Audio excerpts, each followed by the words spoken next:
The honourable member for Livingston McLeod, followed by Lethbridge East. Thank you, Mr. Speaker. The Minister of Health's heavy-handed approach to ambulance dispatch just doesn't make sense. EMS workers are complaining that they are forced to leave entire regions of our province empty and without ambulances, to flex from region to region on non-emergency inter-facility transfers.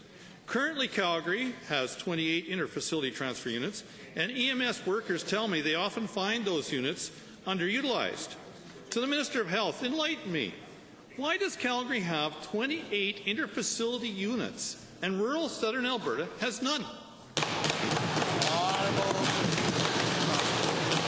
Mr. Speaker, the obvious answer would seem to be that there are proportionally more people in Calgary who require inter-facility transfers on a daily basis than in smaller communities across the province.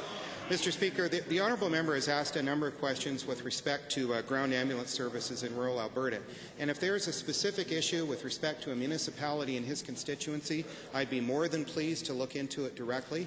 However, in order to do so, I would require that information to be provided to my office.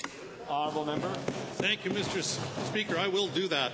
Given that recently a teenager in Claresholm was seriously injured in a high school football game and laid on the field for more than 45 minutes before an ambulance arrived due to this inter-facility transfer mess, and given that a 45-minute wait for an ambulance is now average in certain parts of southern Alberta, is the minister prepared to sit down and rethink this whole thing, or is he going to just let his pride get in the way of patient care again?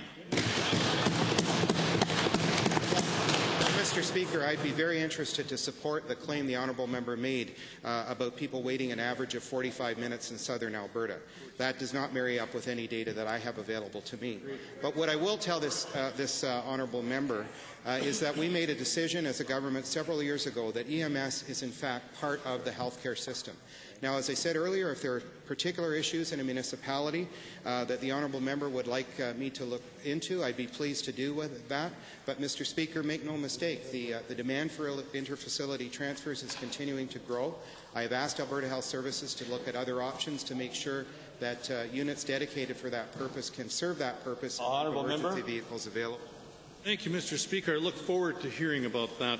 Given that in the Calgary region, an ambulance alert is called when wait times exceed just a few minutes, whereas chiefly because of inter-facility transfer problems associated with the flex system, patients in rural areas are waiting up to and over 45 minutes, can the minister explain what kind of category alert that is? Is it plaid?